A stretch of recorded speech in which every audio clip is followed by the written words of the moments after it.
It's so funny because a lot of people believe like when they talk to me or when they see my videos, they think that I am a extrovert. And what's weird is that I'm not, you guys. I am an introvert. Me dealing with people and learning how to handle people, it took a lot of patience and it took me years to get there. I was not always like that. When I was around a lot of people, I will become very nervous, very shaky, very like faintish. I know. I've never really shared this with anybody, but I'm sharing this with you guys. When I was around people, I will feel faint, like I'm going to pass out. My heart will be racing. I didn't know what to say. When people would say something to me, I would like freeze up and not know like how to handle it, you guys. And I believe and know that it came from me growing up. I was treated poorly. I hate to say this, but it's facts. I was treated poorly, and every time I try to interact with people, people would give me a lot of backlash, and nothing but bad things would come out of the conversation with me interacting with people. So from my interaction and from those bad experiences, it created social anxiety. So different things that I went through when I try to make friends and when I try to, when I try to make friends and when I try to interact and talk with people and it backfired on me, that created social anxiety. So that's why when I interact with people, it was very hard for me. I didn't like to.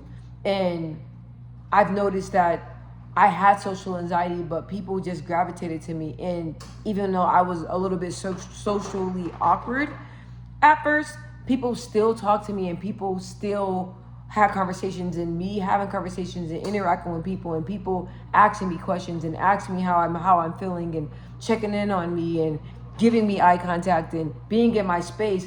It really created a space for me to become very fluent, I will say. And it really taught me to get my social confidence up, you guys. Even though I still don't do people like that. I like to choose when and when not to. Like I do like the period of times and my moments to relax and regroup and be by myself, you guys, because I'm really big on my alone time. So I really love being by myself and really regrouping and just sitting in silence. I love that for myself, you guys, and I love my own company. So I take advantage of that. And if it's me like at a party or just stepping out for a little bit and taking a 5 minute, walk or just chilling in the car, just on my phone or just, walking away, being by myself, I take those small timeouts when I need to, you guys. My job career, it enforces me to interact with people. It enforces me to speak with people on a daily basis. When I'm in like group settings, I have to speak in front of 20 to 25, maybe even more people, interacting, giving eye contact, sharing my thoughts, sharing my ideas. So my job career, it really helped me with my social life a lot, you guys. And not only that, like with myself, I wanted to become better and overcome this social anxiety. So I did. So let's talk about the steps. How I overcame social anxiety, you guys. The first thing is I continue to go out. So if it's parties, malls, gatherings, if it's like, let's say like my job is always having like little work social events, I make sure to show up there, you guys, interact, talk to people. Even if it's hello, how are you? I'm good.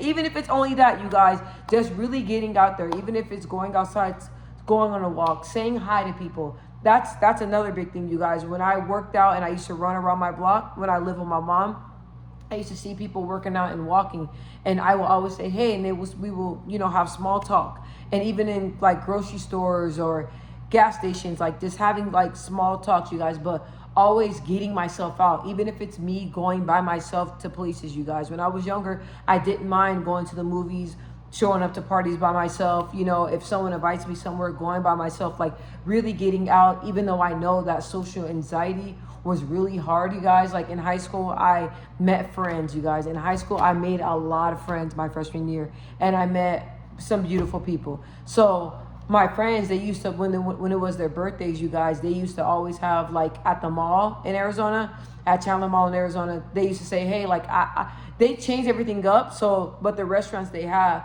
my friends will have like dinner parties where when they would just invite like all their friends, and it would just be you guys, like probably an adult, sometimes not even an adult, and just all us high schoolers there just eating at a table, all of us, paying for our meals and all that. Like, I think back, I'm like, wow, like all of my friends and I, we were very mature for our age, very mature. So like events like that. So when I used to get invited to those, I've never been to anything like that, you guys. It was new to me. So I was at a table where I had to be social, where I had to talk to others, where people were always engaging with me. So those were very hard for me to go to, but I did go because I wanted to get over my social anxiety, you guys. I wasn't always outspoken, like I said. I was very quiet, soft spoken for a certain period of time in my life. People don't believe and know that, but I was. So yes, me going to those social events really helped out. Number two, I learned to have conversations with others, even if it's just listening. So if I'm talking to somebody and let's say, my social anxiety, like I said, you guys, when I was younger, it was always on peak. It was high. So what I would do is allow others to talk to me, but just give them eye contact. Yes, just do little gestures like that, and just showing that I'm engaging, even though like my heart is racing and I was not comfortable with talking to people, but just allowing them to talk and just showing that I'm engaging, that was very helpful as well. And conversations was very helpful. Having conversations with people, you guys, even small talk, that was helpful as well. And I have number three. I said learning how to handle intense combative people. So, like I said, when I was growing up, I came across a lot of wicked people, a lot of mean, big, bad bullies. And learning how to overcome people, even in workplaces, you guys. You come across those people that are very difficult and that are very hard to get along with. So just learning how to deal with those people and learning the techniques to handle somebody that's very headstrong, that's very outspoken, that's not naturally nice by nature. So I've learned how to do that, you guys, and that's just respectfully. I don't want to say too much because that's one of my tips. But when you learn how to deal with complex people, you guys, you're able to deal with all types of different people. So once you're able to deal with complex people and people that are hard to work with, you guys, and with me, my field, I always work with people that have disabilities. So I deal with all the way from babies all the way up to like 60, 70-year-olds adults, you guys. So me being able to communicate and talk to people that show up in all different walks of life, that has helped me as well. And it has taught me how to adapt and know when and how to talk to other people, because you can't talk to other people the same, you guys. But when you deal with all types of different people, you learn how to adapt to the situation, and you learn that person's social style, if that makes sense. And I said number 4, communicating in a respectful way when feeling offended. So I know a lot of people, when they get offended, they just get snappy and want to argue. I don't do that. When I get offended, I use my words and I communicate, and I use the same tone, you guys. I don't elevate. I don't do any of that. Now, if somebody's getting disrespectful, my tone may switch up a little bit. No curse words or anything like that, you guys. So that's learning how to respectfully communicate when you're feeling offended, or respectfully communicate when you feel somebody is being rude, or when you feel like somebody's having a bad day. Like just something simple like, hey, like, yeah, you seem like a little, like, are you okay? Are you having a good day? And if someone, usually they say, oh, why? You could say, well, you just don't seem like yourself today. So I just want to ask and just make sure, like, everything is good in your world. Everything is good.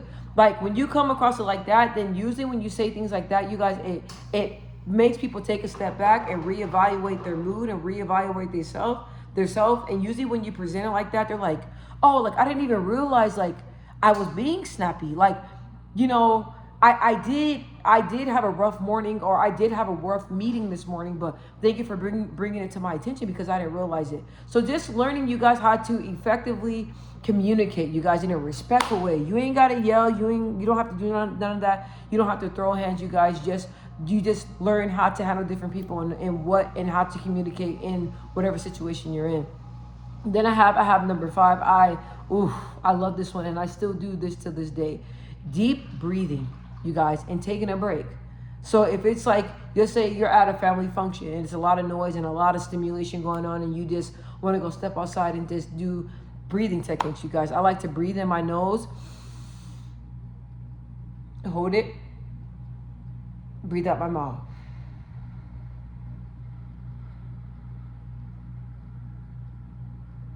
And keep letting the air out until I can't let any air out anymore, you guys. And you guys can see that my mood and everything just kind of shifted. I became very relaxed. And I do that all the time, you guys. Even when I go to the gym and I go into the sauna, like I'm very relaxed. Like it just does something to me, just kind of like resets my mind. So I do that. So try taking deep breaths and even taking time out, you guys. Like I said, like let's say if you're working and everything's getting a little bit intense, be like, hey, I'm gonna take a 5. Go outside, walk around, come back. You know, even if you work from home, you're on the computer all day. If you're, you know, in back-to-back meetings and you have a whole bunch of tasks that you have to do, stepping away from that computer, walking in the kitchen, getting coffee, taking deep breaths, and taking a break if you need one. Okay? And then another one I said number 6, be patient with yourself, and it takes small steps. Like I said, like the little steps it's the little steps that count. Even let's say you go to a gas station and you never talk to anybody, and you see that you're getting gas, and you see somebody getting gas across from you, and you can see that they kind of look your way. Just saying hi, something simple, you guys. Like very simple. Even if it's saying, okay, like I'm just gonna go, let's say, to a bar. You know, my friends invited me to a bar, so my friends go to the bar once a month. So once a month, I'm gonna go to the bar, even if it's just an hour. Like just the small little steps, you guys. Even if it's going on YouTube, you know, finding videos on how to handle social anxiety. Even Google, you can type it in, and Google will tell you steps on how to overcome it. So just the small steps, and you really being patient with yourself, and just knowing like, not everybody is a social butterfly, and not everybody became a social butterfly overnight, you guys. The way I am now, like I said, I was not like this. It took levels to get here. It took me a minute, and now I'm very comfortable. But I still have moments where, you know, sometimes I do get a little social anxiety. If it's a lot of things going on, a lot of people, you guys, like I said, like me being around a lot of people, I learned how to adapt to it, but it's not my choice. It's not my choice. Like the profession and the things that I do, like I said, I'm in a band. When I go out and I perform, every time after I perform, I always have people come up to my bandmate tonight and talk to us and give us hugs and different things like that, you guys. When you talk to me and you interact with me, you won't ever guess that, you know, I've had social anxiety or I struggle with social anxiety. You will never think that. But yes, it's something that I overcame, but it does come up from time to time, but I know how to handle it, okay? And then I have here, I have a bonus one, you guys. Being friendly. So when you're being friendly and you just have a cheerful attitude and you come across as a very cheerful person that you are, even when I'm at work and I'm meeting like new clients, you guys, when I'm like come in at home and I'm just very like down to earth myself, not overdoing it, not going too much in work mode. Like, of course, I keep everything professional, you guys, but the way I am, I'm that way across the board. So when I walk into my client's house or when I'm meeting my client, you know, at schools or anything and meeting with their parents, you guys, I set the tone. And the tone is a very pleasant tone, you guys. And my demeanor is very pleasant. And I know that sometimes people say that I'm intimidating because I don't smile all the time. So I still don't smile all the time because I'm not going to be something that I ain't, okay? But I'm not going to be something I'm not. But like, even like, I'm usually like this. But even like, looks a little creepy. I'm not used to it, but I've been doing it and it's been working. So just like, you know, like your posture and just like, hey, hi, like, how you guys doing? Like, hi, like just very friendly. And I noticed that like even people that are difficult people, when I set the tone, they match it. Oh, let me say that again. When I'm dealing with difficult people and people that are just not happy people, when I set the tone, they match it. I noticed that. And people tell me all the time, I'm like, hey, like, how do you deal with that client? Like, how was that parent? I'm like, oh, she was very nice. They're like, what? She was not like that with me because I set the tone, you guys. Your friendly, beautiful energy. How was that parent? I'm like, oh, she was very nice. They're like, what? She was not like that with me because I set the tone, you guys.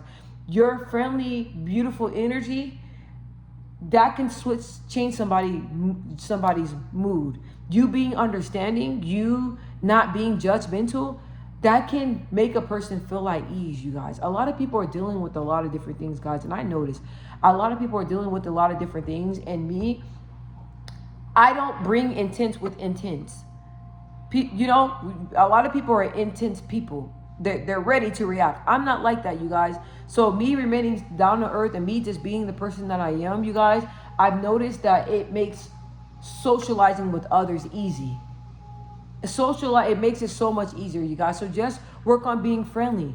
You know, just showing your personality, not overdoing it, but just being you. You notice that people gravitate to you, and when they do, they're really, really nice. Okay, these are my tips. Like I said, I overcame it, but social anxiety it still comes up from here and there. But I'm just blessed to say that I overcame it, you guys.